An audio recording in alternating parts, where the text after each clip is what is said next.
The knock on my door came at exactly 7:12 in the morning.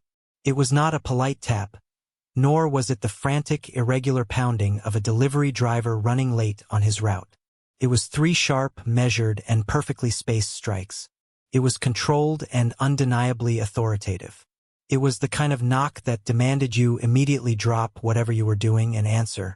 I was standing in the cramped, dimly lit kitchen of my second-floor apartment, staring blankly at a chipped mug filled with black coffee that tasted faintly like burnt copper. My apartment complex, located just outside the sprawling edges of Camp Lejeune, was the kind of place where the exterior paint peeled off the metal walkways in long, sad, gray strips.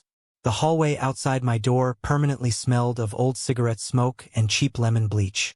It was absolutely not the kind of place that received unexpected visitors on a damp Tuesday morning, especially not visitors like the man currently standing on my faded welcome mat. I opened the door, prepared to tell whoever it was that I did not want to buy anything, and immediately forgot how to breathe. Parked down on the cracked concrete curb, idling with a low, heavy purr, was a massive black government sport utility vehicle. Standing right in front of me, completely unfazed by the chilly morning air, was an older man dressed in a pristine Marine Corps dress uniform. He had a chest covered in rows of colorful ribbons, sharp silver hair neatly trimmed under his cap, and 4 heavy silver stars gleaming brightly on his shoulders. A 4-star general.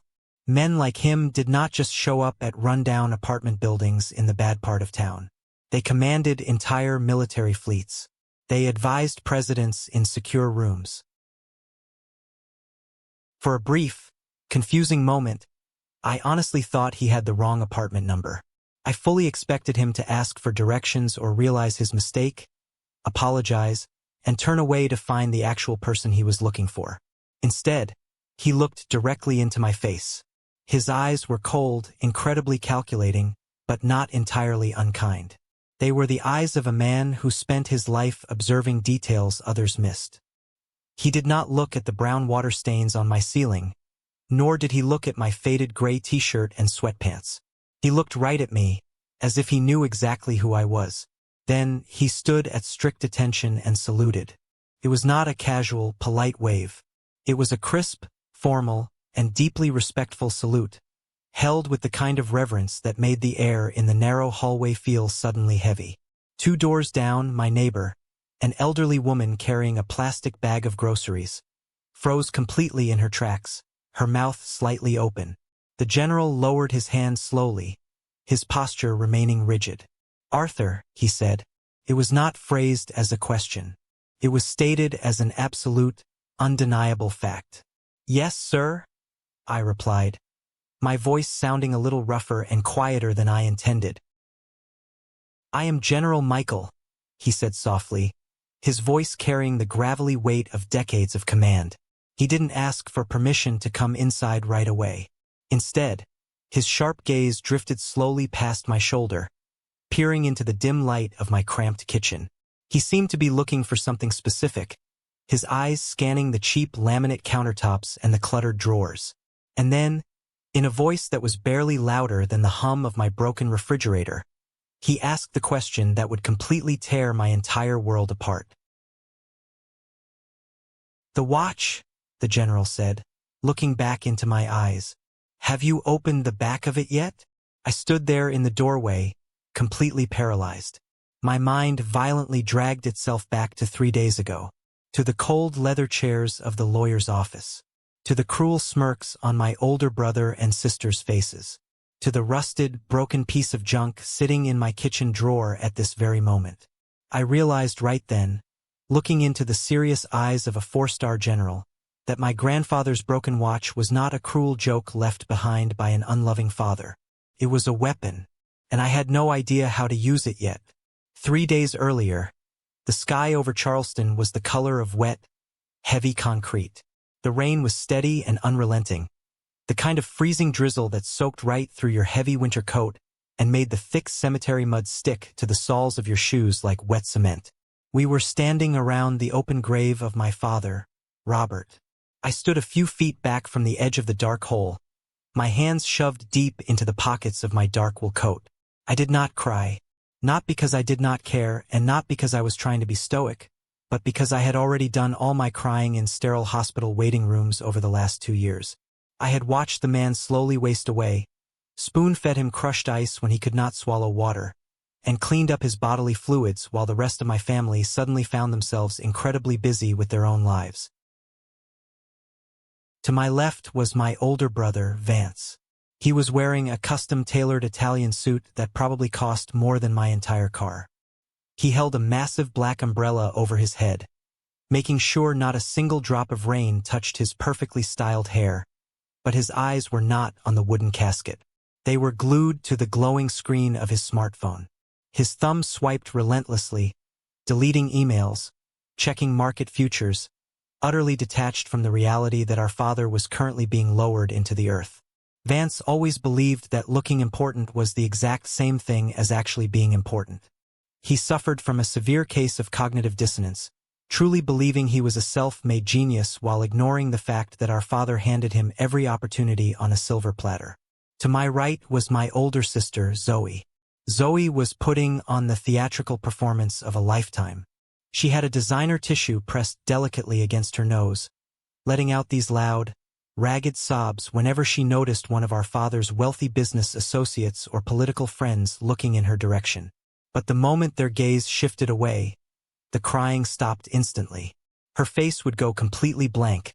She would adjust her expensive pearl necklace, take a deep breath, and wait for the next audience member before turning the fake waterworks back on. It was textbook narcissism. I just watched them in silence. As a forensic data analyst, my entire career was built on observing intricate patterns, finding the hidden anomalies, and recognizing when the numbers on a spreadsheet lied. My siblings were lying right now. Their grief was nothing more than a badly written algorithm designed to garner sympathy and protect their social standing. The minister droned on and on about legacy, about family values, and about Robert's grand contributions to the coastal shipping industry. I completely tuned him out. The harsh truth was that my father was a man who loved the appearance of success far more than he ever loved his own children. He was deeply and fatally obsessed with status. He favored Vance because Vance looked the part of a ruthless chief executive officer. He favored Zoe because she married into old money and threw lavish charity galas. And me? I was the quiet one. The one who walked away from a highly lucrative career in forensic data auditing in Chicago to move back down south and manage his agonizing chemotherapy schedules. I was the unpaid, unappreciated live-in nurse, the invisible son. Nobody at the funeral asked how I was doing. Nobody offered me a ride back to the family estate to dry off. When the service finally ended, Vance immediately started talking loudly to a board member about the logistics of the estate transfer. Zoe complained bitterly to her husband about the cemetery mud ruining her designer shoes. I stood there alone as the cemetery workers began shoveling the wet dirt over the casket. The freezing rain kept falling, washing away whatever remaining illusions I had about this toxic family. The real funeral that day was not for my father. It was for my patients. The reading of the will took place less than 2 hours later at the downtown offices of Stephen & Associates. The massive room smelled intensely of old leather furniture, lemonwood polish, and quiet arrogance. Stephen was an older, exhausted-looking lawyer with tired eyes behind thick-rimmed glasses and a perfectly pressed navy suit. He sat behind a massive mahogany desk, looking incredibly uncomfortable, frequently shuffling the papers in front of him. Vance leaned forward in his plush leather chair, practically vibrating with greedy anticipation. Zoe sat next to him, her legs crossed elegantly, subtly checking her reflection in the dark screen of her expensive phone. I sat alone in the corner near the large window, watching the expensive sailboats drift quietly across the gray harbor, already knowing exactly how this pathetic show was going to play out. "I will make this as brief as possible out of respect for your loss," Stephen said, his voice tight, opening a thick leather-bound folder. He read quickly through the standard legal jargon, the boring tax provisions, and the minor charitable donations to local hospitals. Then he finally got to the primary assets. "To my eldest son, Vance," Stephen read, clearing his throat nervously. I leave the Charleston family estate, the primary residence, all adjoining properties, and the liquid capital accounts. Vance did not even try to hide his immense satisfaction. He leaned back in his chair, lacing his fingers together behind his head, a sickeningly smug smile spreading across his face. To my daughter Zoe, Stephen continued, turning a crisp page, I leave the operational control, the primary fleet assets, and the warehousing divisions of Bennett Coastal Logistics. Zoe let out a loud, theatrical sigh of relief, placing a manicured hand over her heart, as if she had just won a major award. She had never worked a single hard day in the logistics industry in her entire life, but she absolutely loved the idea of calling herself a chairwoman at country club dinners. Then the large room went completely and utterly silent. Stephen turned the final page. He stopped reading. He looked up, his tired eyes briefly meeting mine before darting quickly down to the paper again. He looked genuinely embarrassed for me. And to my youngest son, Arthur, Stephen said, his voice dropping slightly in volume. Your father requested that you receive this specific item personally today. Stephen reached slowly into his bottom desk drawer and pulled out a small, heavily scuffed wooden box. It looked like it had been sitting forgotten in a damp, moldy basement for 30 years. He slid it carefully across the polished mahogany desk toward me. I stood up, walked over, and picked it up. The old brass hinges squeaked loudly in the quiet room as I opened the lid. Resting on a piece of faded, moth-eaten velvet was my grandfather William's old military watch. The leather strap was severely cracked and peeling apart. The glass face was heavily scratched and cloudy. The metal hands were completely frozen, dead. The thing probably had not ticked since the late 1980s. It was a literal piece of garbage pulled from a junk drawer. For a long, agonizing moment, nobody said a word. And then Vance laughed. It was not a quiet chuckle. It was a loud, barking, genuine laugh of pure amusement that echoed off the expensive wood-paneled walls. You have got to be kidding me?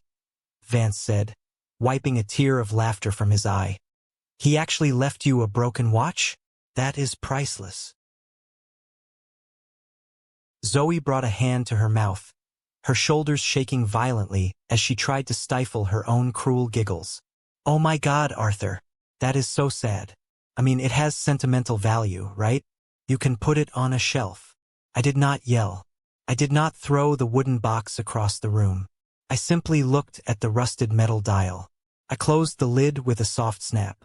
I looked at Vance, who was still smirking broadly, and Zoe, who was pretending to look sympathetic while hiding a grin. I put the box into my coat pocket, turned around, and walked out of the room without saying a single word to any of them. Let them laugh. The long drive back to my apartment in North Carolina took over 3 hours. The heavy windshield wipers beat back and forth in a hypnotic, rhythmic thud against the glass. The coastal highway was slick with freezing rain, reflecting the blurry red tail lights of the semi-trucks ahead of me. Every single mile I put between myself and the city of Charleston felt like lifting a small, suffocating weight off my chest. But the anger building inside me was a slow, quiet, and terrifying burn. I thought constantly about the last 2 agonizing years. The endless, suffocating smell of rubbing alcohol and sterile hospital corridors. The countless nights I spent sleeping in horribly uncomfortable plastic chairs while the intravenous machines beeped rhythmically in the pitch-black room. I clearly remembered the time Robert threw up all over the bathroom floor at 3 in the morning after a brutal round of treatment. I cleaned it up on my hands and knees with bleach and paper towels while Vance was drinking in a very expensive VIP lounge in Miami, completely ignoring my desperate text messages. I gave up a senior position at a major auditing firm in Chicago for this. I had been on a fast track to become a lead forensic investigator. I tracked tens of millions of dollars of hidden assets for federal cases. I caught arrogant corporate embezzlers who thought they were smarter than the system. But when my father got sick, I dropped everything and packed my bags because I naively thought that was exactly what a good son was supposed to do. I desperately thought that, at the very end of his life, he would finally see my worth. He did not. He just saw free, reliable labor. When I finally unlocked the door to my small apartment, it was pitch black and freezing cold. The air inside felt stale and lonely. I did not even bother turning on the overhead lights. I walked straight into the cramped kitchen, pulled the wooden box out of my wet coat pocket, and tossed it carelessly onto the counter. It landed with a dull, hollow thud next to a stack of unpaid electric bills and junk mail. I opened the box one more time and stared intensely at the broken watch in the dark. My grandfather William was a hard, incredibly quiet man. He fought brutally in the Korean War. He rarely spoke about his violent past, but I fondly remembered sitting on his lap as a young kid, gently tracing the deep, white scars on his hands. He was the only person in this entire family who ever looked at me like I actually mattered. Before he died, he used to tell me that I had a mind like a steel trap. He respected my intellect. But this watch, it was completely useless. It was a final slap in the face from a father who wanted to make one last, humiliating point from beyond the grave. It was his way of saying, "You get nothing. You are nothing to this family's legacy." I shoved the watch roughly into the top drawer of the kitchen counter, burying it deep under a messy pile of old takeout menus and spare batteries. I slammed the drawer shut with enough force to rattle the silverware, poured myself a tall glass of tap water, and went to sleep on the couch in my wet clothes.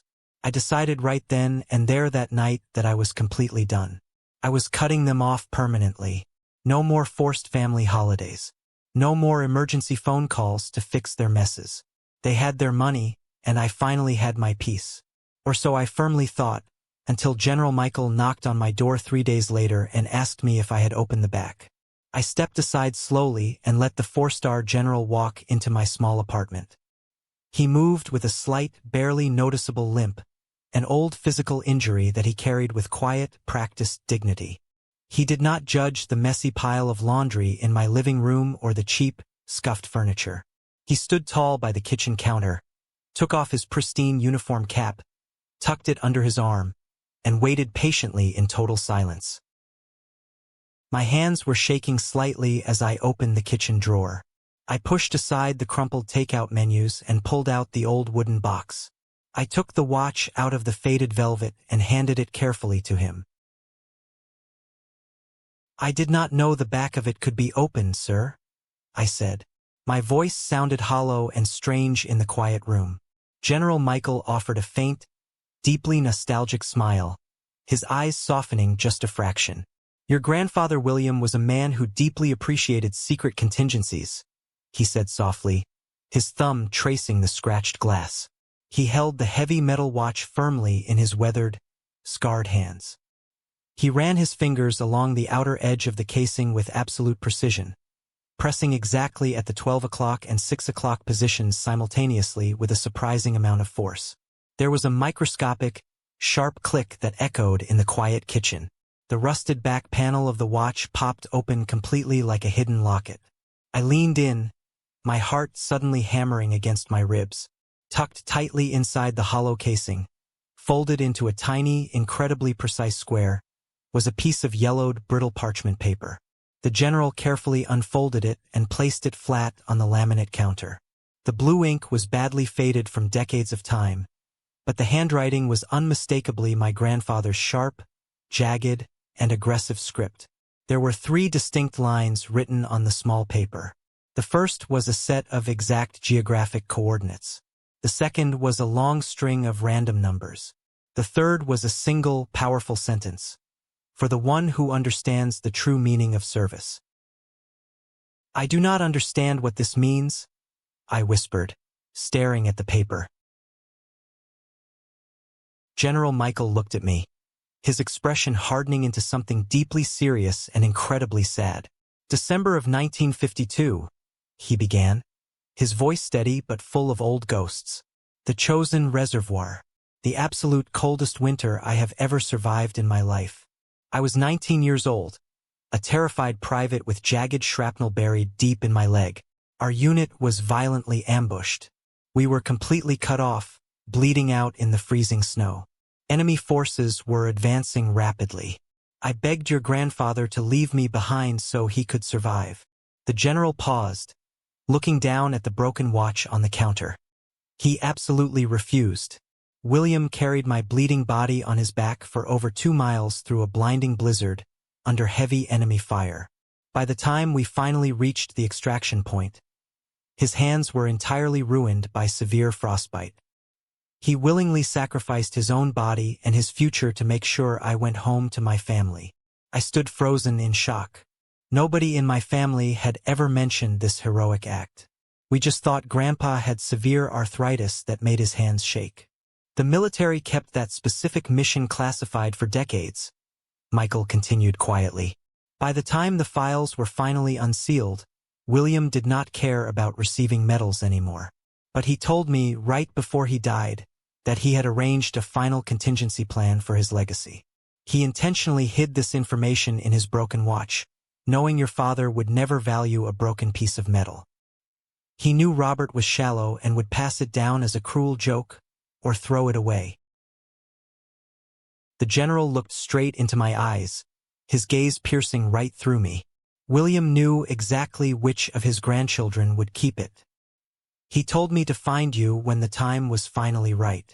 An hour later, I was sitting silently in the passenger seat of the general's black sport utility vehicle, driving quickly toward a small, independent bank on the quiet outskirts of the city. The geographic coordinates from the hidden paper led us straight to a heavy, brutalist brick building with tinted windows. When we walked inside, the elderly bank manager took one single look at General Michael's uniform and the stars on his shoulders, went completely pale, and immediately escorted us down to the private underground vault level without asking a single question. We stood together inside the freezing cold, steel-lined room. The long string of numbers from the note was obviously a vault combination. My hands trembled slightly as I typed the code into the electronic keypad of box number 804. The heavy metal drawer slid out toward me with a smooth, mechanical hiss. Inside, there was no hidden gold. There were no neatly banded stacks of cash. There was only a thick, heavy manila envelope and another handwritten letter. My hands felt entirely numb as I pulled out the thick stack of documents. They were official legal certificates, corporate shares. I scanned the thick, dense typed legal text, my trained eyes immediately jumping to the bold numbers printed at the bottom of the pages. I read it once. Then I read it again, my brain violently struggling to process the impossible math sitting in my hands. "This is impossible," I said, the words barely making it out of my tight throat. "What exactly does it say, Arthur?" the general asked quietly, watching me closely. "These are active voting shares for Bennett Coastal Logistics," I said, flipping frantically through the heavy pages. "Dating back 30 years. Grandpa William never legally transferred his controlling interest to my father. He quietly put them in an ironclad blind trust. And this final document," I swallowed hard, feeling the blood rush to my ears. "This document legally transfers the trust entirely to me upon my father's death. I own 51% of the entire company." The silence in the underground vault was absolute and deafening. I owned it, not Vance, not Zoe. The massive shipping company they were violently fighting over, the company they were so incredibly proud to inherit, was legally and permanently mine. My father's will was completely useless regarding the business because he never actually owned the majority in the first place. He was just a proxy manager. I reached back into the metal box and pulled out the handwritten letter. It was dated just 3 weeks before my grandfather passed away. "Arthur," the letter read in that familiar jagged script. "If you are reading this, it means Robert finally played his last pathetic hand. Your father was a weak, deeply insecure man who worshipped money because he lacked the courage to earn real respect. I built this company with my own blood and sweat. I completely refused to let Vance and Zoe tear it down to feed their endless vanity. You are the only person in this entire bloodline with a spine. If your family forgets what honor means, remind them with absolute force." I folded the letter slowly. A strange, freezing cold sensation began spreading rapidly through my chest. It was not joy. It was not a triumphant victory. It was the crushing, immense weight of absolute power. General Michael placed a heavy, reassuring hand on my shoulder. Your father knew the trust existed, Michael said softly. But he convinced himself William would never actually give it to you. He let Vance and Zoe believe they were royalty. I stared down at the stock certificates. They had laughed at me. They had mocked me in that office. They thought I was the pathetic loser of the family. They had absolutely no idea I was holding the detonator to their entire lives. When I got back to my apartment later that afternoon, the silence felt entirely different. It was no longer the lonely, pathetic silence of a forgotten son. It was the heavy, dangerous calm before a massive hurricane. I placed the thick manila folder from the bank on my cheap dining table and just stared at it. 51%. Controlling interest. Absolute authority. Suddenly, my cell phone buzzed violently on the counter. The caller ID flashed brightly on the screen. Vance. I let it ring 3 times, taking a slow, deep breath, before I hit the green button and put the phone on speaker. Arthur, where the hell are you right now? Vance's voice barked aggressively through the small speaker. He did not say hello. He did not ask how I was doing. He sounded frantic, incredibly angry, and dripping with his usual arrogance. I am at home, Vance, I said calmly, pulling out a chair and sitting down. Listen to me very carefully, you idiot, he snapped. Stephen just called me, the lawyer. He said there is a massive discrepancy with the corporate filings. He said some ancient trust fund structure just pinged the state registry under your name. What kind of pathetic scam are you trying to pull on us? I leaned back in my chair, staring at the ceiling. I am not pulling a scam on anyone, Vance. Do not lie to me, Vance shouted. I could hear the echo of a large room behind his voice. He was probably pacing frantically in his massive new executive office. You manipulated Dad when he was sick, didn't you? You got him to sign something illegal while he was high on morphine. You are a parasitic loser. You could not make it in the real world, so you decided to leech off an old dying man. Something inside me finally snapped. But it was not a loud, explosive emotional break. It was like a thick pane of glass freezing over, becoming sharp and deadly. All those agonizing months of wiping up vomit. All the sleepless nights tracking pain medications. The sheer, blinding disrespect of calling me a parasite when I had completely sacrificed my own career to keep our father breathing. The psychological delusion was staggering. Vance honestly believed his own lies. He genuinely believed he was the victim here. Are you quite done talking? I asked. My voice was dangerously low and perfectly steady. Vance hesitated for a split second, clearly surprised by my cold tone. I am calling my corporate legal team right now, he threatened, his voice shaking with rage. We are going to bury you in endless litigation, Arthur. I am going to freeze every single one of your bank accounts. You will not get a single cent out of my company. You are going to be homeless. Okay, I said simply. Okay? What the hell do you mean, okay? He stammered, confused by my lack of fear. I mean, do whatever you feel you have to do, Vance. Have a very good day. I calmly ended the call. I did not yell back at him. I did not tell him about the 51%. I did not warn him about the storm that was coming. Empathy is a finite resource, and Vance had just forcefully drained the very last drop I possessed. The good son died the exact moment I hung up that phone. I was not dealing with family anymore. I was dealing with a hostile corporate entity. And as an auditor, I knew exactly how to dismantle a hostile entity. I walked slowly into my bedroom, got down on my hands and knees, and pulled 2 heavy, dust-covered Pelican cases out from under my bed. I unlatched the heavy metal clasps with a loud snap. Inside was the advanced equipment I had not touched since I left Chicago 2 years ago. 2 high-performance laptops, a portable encrypted server hub, and a series of hardware decryption keys. I carried everything out to the kitchen table, carelessly pushing the unpaid bills and junk mail onto the floor. I connected the multiple monitors, wired the portable server, and booted up the entire system. The screens flared to life instantly, casting a cold, sharp blue glow across my dark apartment. As a forensic data analyst, my job used to be hunting ghosts in corporate ledgers. I knew exactly how rich people hid their dirty money. I knew exactly how shell companies were layered to avoid taxes. I knew every trick, every loophole, and every digital backdoor that existed in corporate accounting. I picked up the manila folder from the bank vault. On the very last page of the legal documents was an administrative access code for the corporate network. It was a master key created by my grandfather decades ago that bypassed all local information technology protocols. I cracked my knuckles, feeling the familiar rush of adrenaline. I opened a secure, encrypted terminal window and quickly typed in the Internet Protocol address for Bennett Coastal Logistics main servers. The login prompt appeared on the black screen. I typed in the old administrative credentials with perfect precision. Access granted. I was inside.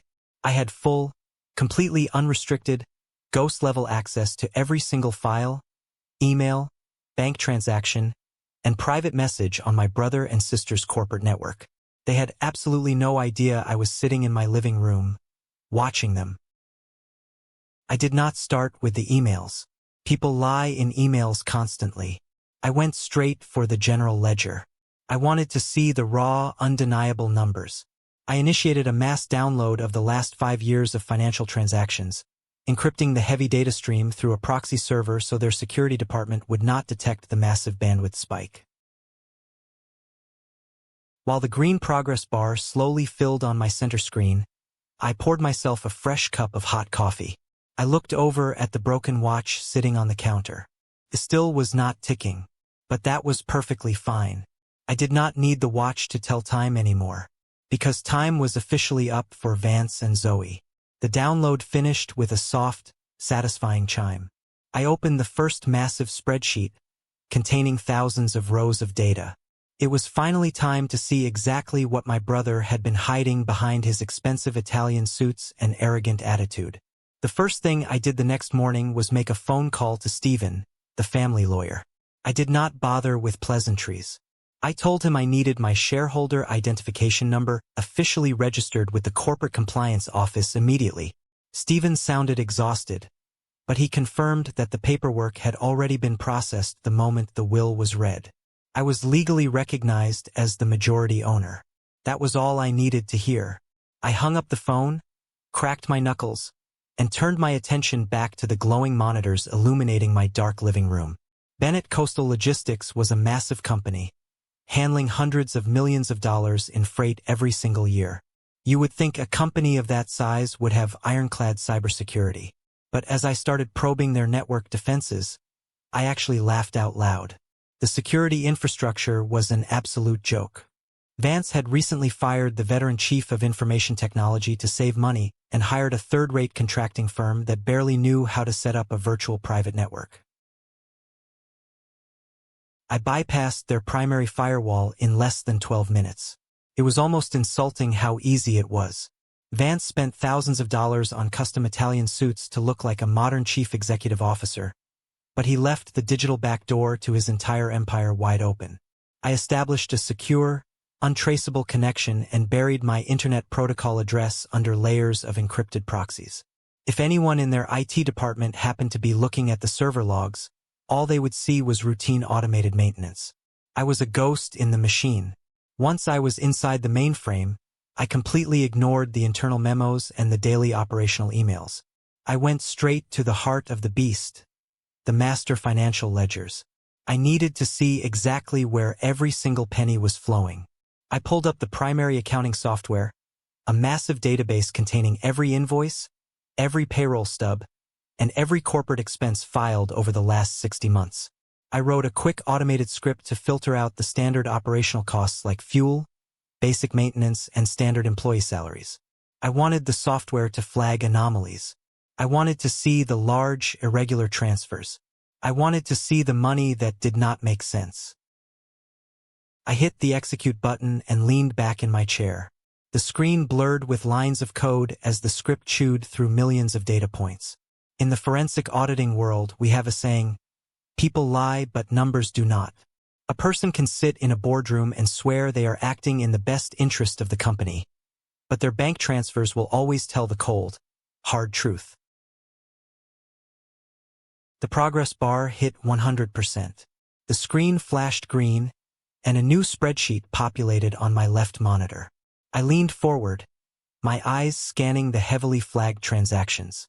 My heart rate stayed perfectly steady, but a cold, sharp focus settled over my mind. Vance had not just been making poor business decisions. He had been digging a grave for the entire family legacy, and I was about to find all the bodies he buried. I scrolled down the first column of the flagged spreadsheet, and the numbers staring back at me were staggering. I knew Vance was desperate to expand the company and make a name for himself, but I had absolutely no idea he was this reckless. Right there on the screen, hidden under layers of complicated corporate jargon and restructuring fees, was a series of massive institutional loans. Vance had quietly borrowed $58 million over the last 2 years. $58 million. My eyes darted across the screen, tracing the origin of the funds. He did not secure these loans through traditional, safe banking avenues. He leveraged the company's future. He had used our grandfather's most stable, decades-old shipping contracts as collateral. If the company missed even 2/4 of projected revenue, the creditors had the legal right to seize our physical assets, including the ships and the shipping yards. He had literally bet the entire farm. But the most damning part was not the debt itself. It was where the money went. If Vance had used that $58 million to upgrade the fleet, repair the aging warehouses, or invest in better logistics software, I might have understood his logic. But that is not what a narcissist does. A narcissist buys mirrors. I tracked the outgoing wire transfers. Millions of dollars were siphoned off into subsidiary shell companies that Vance had created. These subsidiaries then purchased prime commercial real estate in downtown Charleston for a new, ultra-luxurious corporate headquarters that the company did not need. He authorized massive bonuses for himself and his hand-picked executive board. He leased a fleet of imported luxury cars for the management team under the guise of corporate vehicles. It was a textbook case of cognitive dissonance. Vance was bleeding the company dry, drowning it in toxic debt, while simultaneously walking around the country club acting like the greatest business mind in South Carolina. He honestly believed he was a visionary, while the numbers on my screen proved he was nothing more than a degenerate gambler playing with our grandfather's money. I took screenshots of every single unauthorized transfer, every hidden loan agreement, and every ridiculous expense report. I saved them to an encrypted flash drive. I was building a guillotine one spreadsheet at a time. Vance thought he was untouchable because our father always covered for his mistakes. But our father was dead, and I did not play favorites. The $58 million debt was the final nail in Vance's coffin. But I was not done investigating. I needed to look at Zoe. I shifted my focus away from the main corporate ledger and started digging into the public relations and marketing accounts. Zoe had been placed in charge of these departments despite having zero actual business experience. Her entire life was a carefully curated social media feed. She loved hosting lavish charity galas, posing for photographs with local politicians, and talking endlessly about how much the Bennett family cared about the local community. Took me less than an hour to rip off her mask. I ran a reverse search on the vendor accounts approved by Zoe's department. One specific vendor kept popping up, a boutique public relations firm called Coastal Elite Management. Over the past 3 years, Bennett Coastal Logistics had paid this firm over $2 million for event planning, brand consulting, and charity coordination. I pulled the state business registration records for Coastal Elite Management. The company was registered to a holding trust, but when I followed the paper trail of the trust's tax identification numbers, it led straight back to a private offshore bank account, an account owned entirely by Zoe's husband. She was stealing. It was not complicated corporate espionage. It was basic, lazy embezzlement. Zoe was approving massive, inflated invoices from her own secret company, essentially moving millions of dollars of our grandfather's money directly into her own designer pockets. I accessed the corporate email server and ran a deep recovery sweep for Zoe's deleted items. People always think that clicking the trash can icon actually deletes an email. It does not. I recovered a chain of emails between Zoe and her husband, openly discussing how to properly disguise the invoices so the accounting department would not ask questions. Make sure you label this one as a community outreach initiative, she wrote in one of the recovered emails. Dad never checks the charity budgets. We can use the extra cash for the summer house remodel. I read that sentence 3 times. She was using money meant for community charities to remodel her vacation home.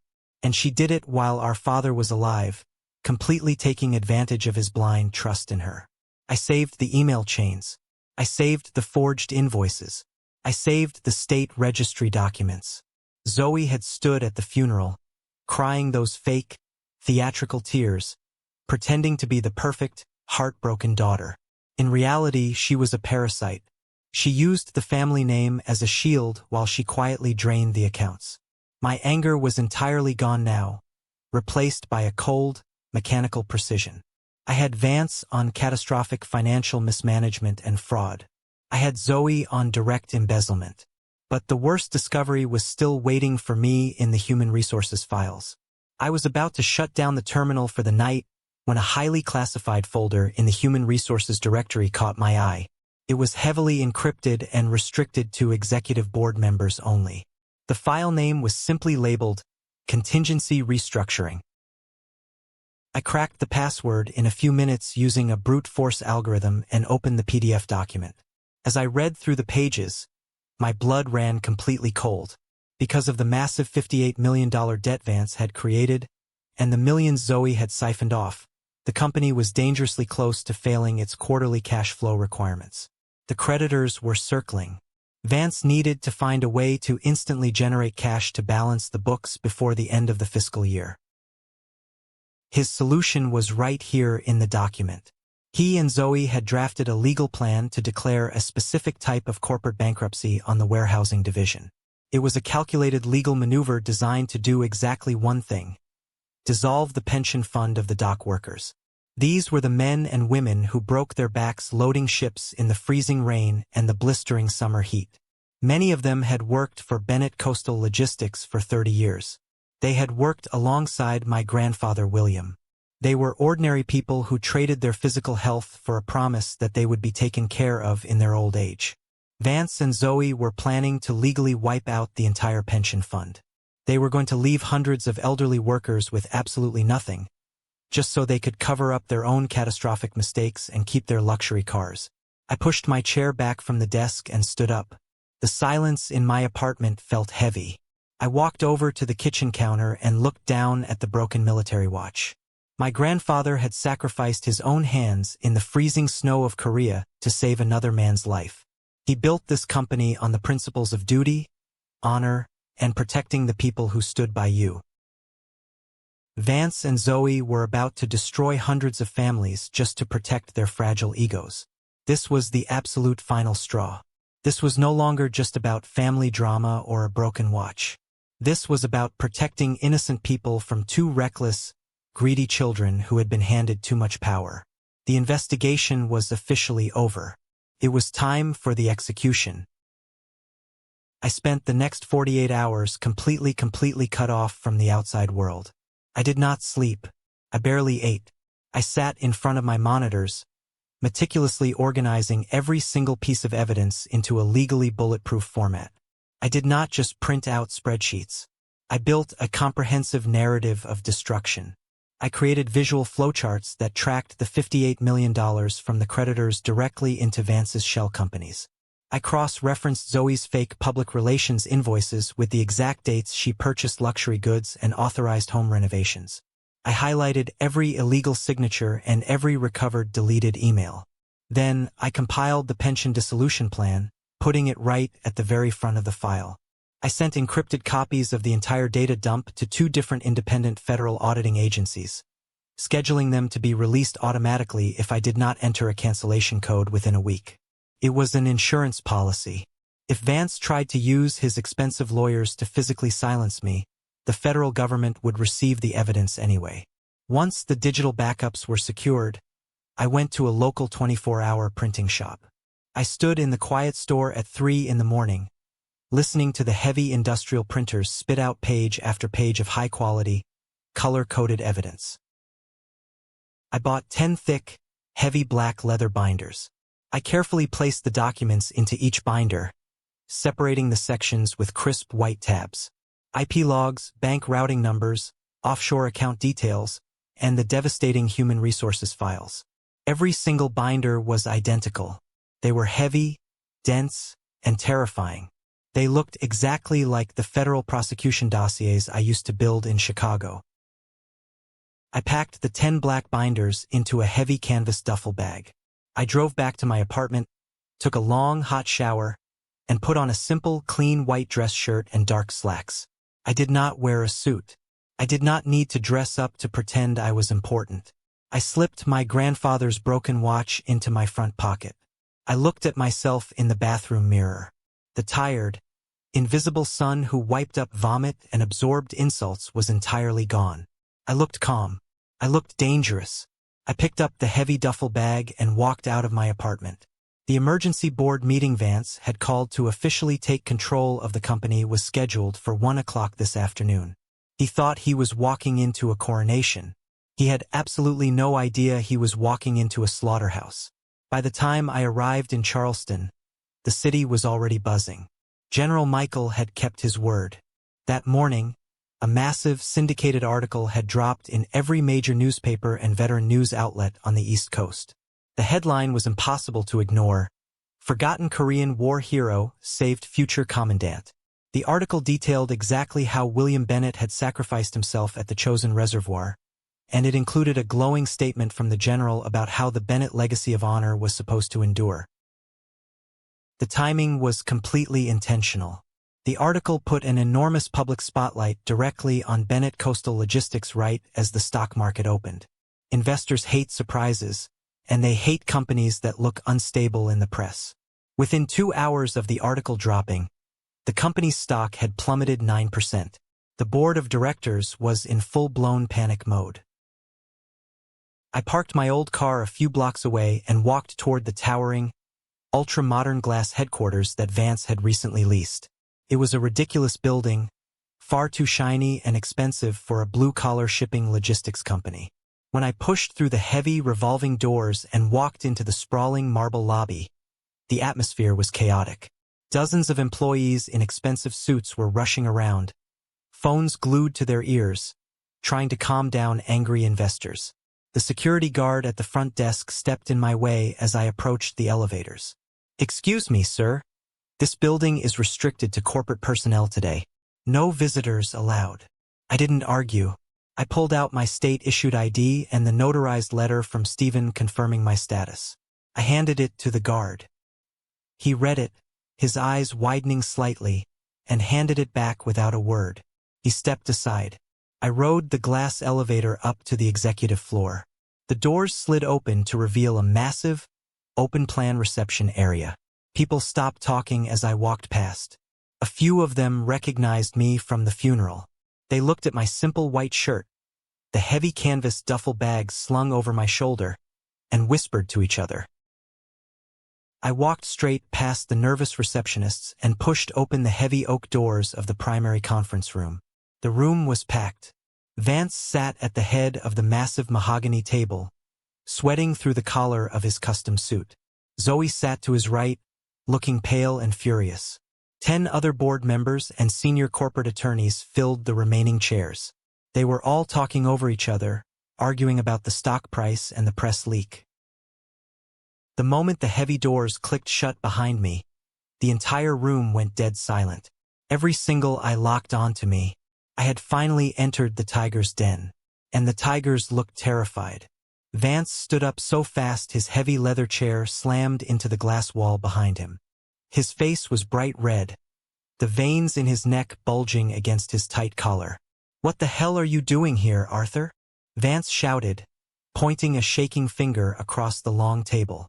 "Security is supposed to keep the garbage out. You leaked that article, didn't you?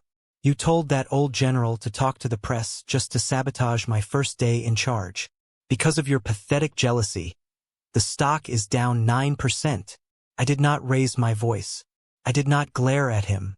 I simply walked over to the only empty chair at the opposite end of the long table, unzipped my heavy duffel bag, and placed it on the floor. Zoe immediately jumped in, launching perfectly into her practice Darvo routine. Deny, attack, reverse victim and offender. Arthur, how could you do this to our family? Zoe cried out, her voice trembling with perfectly manufactured heartbreak. She grabbed a tissue and dabbed at her dry eyes. Dad just died. We are grieving. And you come in here trying to destroy the company he built just because you are bitter about the will? You are so selfish. You are literally tearing this family apart.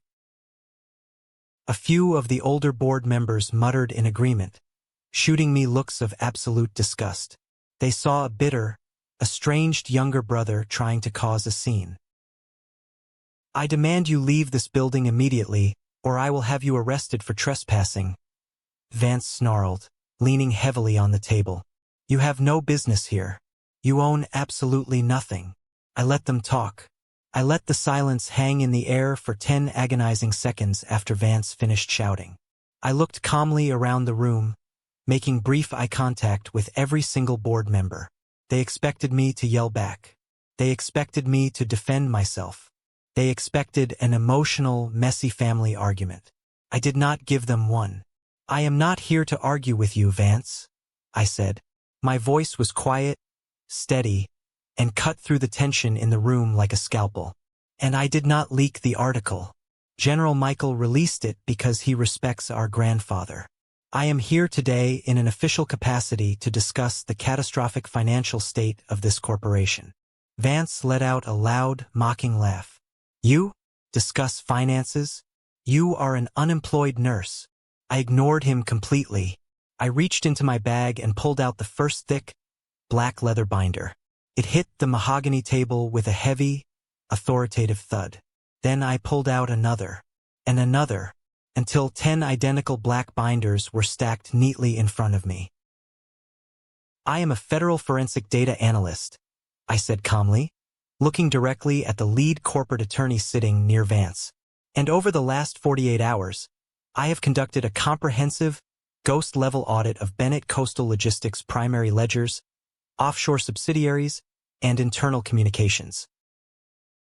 Vance's mocking smile instantly vanished. The color completely drained from Zoe's face. The board members shifted uncomfortably in their expensive chairs. I picked up the black binders and slid them firmly down the polished table. One for the lead attorney, one for the chief financial officer, and the rest for the senior board members. I did not give one to Vance or Zoe. Open to page 4, I instructed, my voice entirely void of emotion. The sound of thick pages turning filled the quiet room. You will see a detailed record of $58 million in unauthorized institutional loans, secretly secured against our grandfather's legacy shipping contracts, I stated. Turn to page 12. You will see exactly where those funds were wired. Shell companies in Delaware, utilized to purchase luxury commercial real estate and fund executive bonuses, completely bypassing board approval. This is completely fabricated data, Vance yelled, his voice cracking with pure panic. He hacked the system. That is a federal crime. The data is authenticated by internal server logs, I replied coldly, not even looking at him. Turn to page 42. You will find 3 years of forged invoices from Coastal Elite Management, a public relations firm secretly owned by Zoe's husband. She has embezzled over $2 million from corporate charity funds to finance her personal lifestyle. Zoe let out a sharp gasp, covering her mouth with her hand. She looked around the room, waiting for someone to defend her, but the board members were staring at the documents in absolute horror. The numbers were undeniable. The recovered emails were printed in high resolution right in front of them. But the most important document is on page 1. I continued, my voice finally dropping into a tone of absolute, freezing disgust. The contingency restructuring plan. Vance and Zoe were planning to declare targeted bankruptcy next month to illegally dissolve the pension fund of our dock workers. They were going to steal the retirement savings of 300 families to cover their own massive fraud. The chief financial officer dropped his pen. It clattered loudly against the wood table.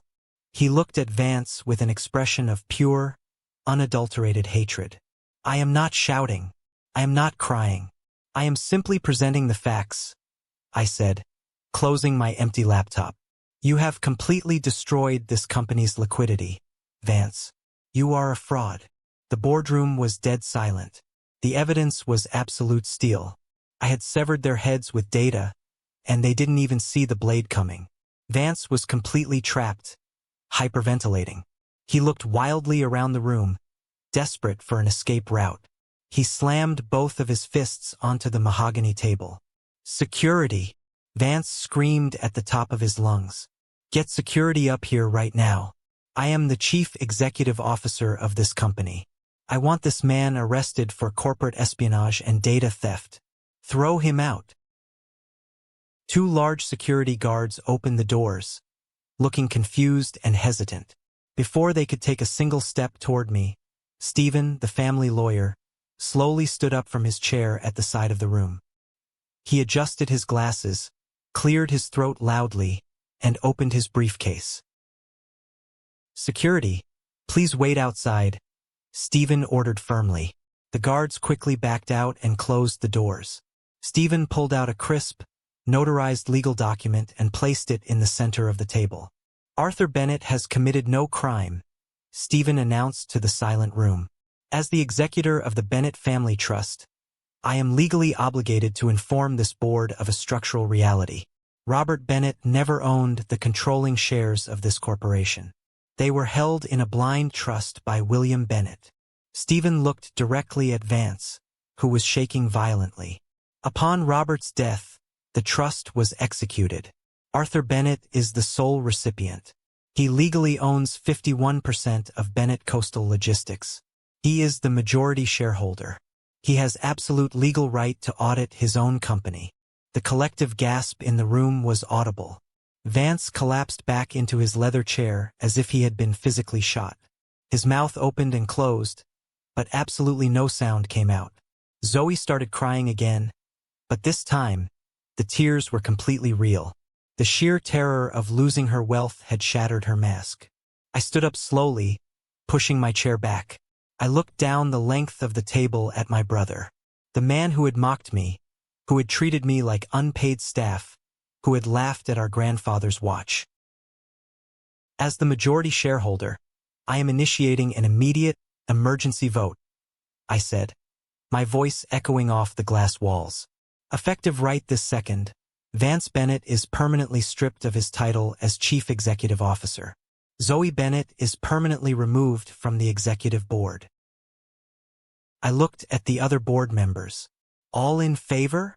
Every single hand in the room, except for Vance and Zoe, shot up into the air immediately. They were desperate to distance themselves from the fraud. The motion passes, I said coldly. I looked at Vance's ruined face. You wanted to be the boss, Vance. Now look at you. You are nothing. I picked up my empty duffel bag, turned my back on them, and walked out of the room. The execution was complete. I did not call the federal authorities to arrest my brother and sister. Some people might call that mercy. It was not. If Vance and Zoe went to federal prison, the massive scandal would completely bankrupt Bennett Coastal Logistics. The innocent dock workers, the drivers, and the warehouse staff would lose their jobs and their pensions instantly. I refused to let innocent people suffer for my siblings' sins. Instead, I built them a gilded cage. Under the strict threat of handing the black binders over to the Department of Justice, Vance and Zoe were forced to sign legally binding restructuring agreements. They signed over every single piece of personal equity they owned. The Charleston family estate was immediately liquidated and sold to pay down the $58 million corporate debt. Zoe's luxury vacation home was seized. The fleet of imported cars was returned to the dealership. I froze all of their corporate credit cards and canceled their ridiculous expense accounts. But I did not fire them. Firing them would let them escape the mess they made. I forced them to work. I demoted Vance from the penthouse executive suite to a small, windowless office in the primary shipping warehouse. His new job title was Logistics Coordinator. He was placed on a strict minimum wage salary, and every single decision he made had to be approved by an independent supervisor. Zoe was assigned to the accounts payable department as a data entry clerk, forced to sit in a tiny cubicle and manually log the invoices of honest vendors from 9 to 5 every day. The first few weeks were brutal for them. Vance tried to quit twice, but I simply reminded him that the federal auditing files were still sitting on my encrypted server, waiting for me to hit send. He had a choice: punch the time clock or wear handcuffs. He chose the time clock. I visited the warehouse a month later. It was 95 degrees outside, thick with coastal humidity. I watched from the upper catwalk as Vance, wearing a cheap, sweat-stained uniform shirt, struggled to operate a manual pallet jack on the loading dock. He looked exhausted, humiliated, and broken. Zoe was nowhere to be seen, likely hiding in the bathroom crying over her ruined manicures. I felt absolutely no pity for them. They were finally learning the true value of $1, and they were paying off the massive debt they owed to the people they had tried to rob. I had established absolute, impenetrable boundaries. They could never hurt me or this company, ever again. The toxic cycle of the Bennett family entitlement was permanently broken on my watch. Late one evening in November, long after the dust of the corporate takeover had finally settled, I sat alone on the balcony of my new, modest apartment overlooking the Charleston harbor. The air was crisp and cold. I poured myself a small glass of bourbon and pulled out the last remaining artifact from the bank vault. It was a sealed envelope addressed to me, written in my father Robert's shaky handwriting. General Michael had handed it to me right before we left the vault, explaining that he found it hidden in William's papers. My father must have written it years ago and lacked the courage to give it to me. I slid my finger under the flap and opened it. Arthur, the letter began. If you are reading this, it means I am gone, and I likely failed to say these words to your face. I know I was hard on you. I know I demanded your time and your energy while giving you absolutely nothing in return. I want you to know why. I looked at Vance and I saw myself, weak, desperate for approval, entirely dependent on the illusion of money to feel important.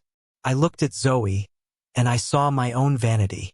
But when I looked at you, Arthur, I saw my father. I saw William. You have his quiet strength. You have his terrifying intellect. You never asked me for money. You never needed my validation to know who you were. Your independence absolutely terrified me. I kept you invisible because your strength constantly reminded me of my own cowardice. I punished you for being the only real man in this family. I am profoundly sorry. I read the letter twice in the quiet dark. For 38 years, I had desperately wanted my father to validate me.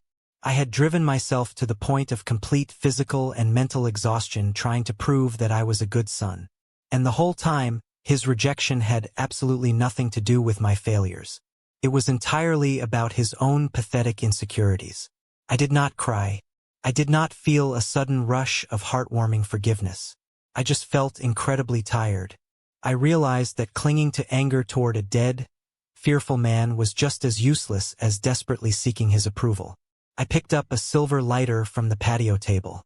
I sparked the flame, held the corner of the letter to the fire, and watched the paper slowly turn to black ash. I dropped the burning remains into an empty glass ashtray. I didn't need his apology anymore. The ghosts of this family's past were finally dead, and I was entirely free from their shadow. A full year passed. Bennett Coastal Logistics did not just survive the financial crisis. We stabilized and began to quietly thrive. By restructuring the debt and eliminating the massive executive bloat, we secured the company's future without laying off a single blue-collar worker. The dock workers' pension fund was completely fully funded and legally locked away where no executive could ever touch it again. I did not take the title of Chief Executive Officer. I hired a veteran logistics expert to run the daily operations. I preferred to remain in the background, analyzing the data, ensuring the foundation remained solid. In late December, General Michael passed away peacefully in his sleep at the age of 93. I attended his military funeral at Arlington. It was a cold, bright winter morning. As the honor guard fired their rifles and the haunting notes of taps echoed across the endless rows of white marble headstones, I stood at strict attention. I reached into my coat pocket and pulled out my grandfather's watch. I had taken it to a master horologist in New York a few months prior. It cost a small fortune, but they had completely restored the internal mechanisms without polishing away the deep scratches on the outer casing. I held it in my hand. I pressed the winding crown. The watch began to tick. It was a strong, steady, mechanical heartbeat against my palm. I looked down at the scratched glass. The watch was never just a timepiece. It was a test. It was my grandfather's way of reaching across time to see if one of us had the spine to do the hard, necessary work when no one else was looking. Vance and Zoe would have thrown it in the trash. I used it to save hundreds of families. I strapped the heavy leather band onto my left wrist. I walked away from the cemetery, feeling the cold wind on my face. I was completely at peace. Power without integrity is just a weapon for the weak. But power combined with discipline, that is a shield. Before you go, I want to ask you a question. Sometimes, the greatest inheritance a family can leave you isn't a massive estate or a trust fund. Sometimes, it is the painful opportunity to become fundamentally better than the people who raised you. If you have ever had to build your own boundaries to survive toxic family members, let me know in the comments below. Stay strong, and never let anyone make you feel small just because they are terrified of your potential.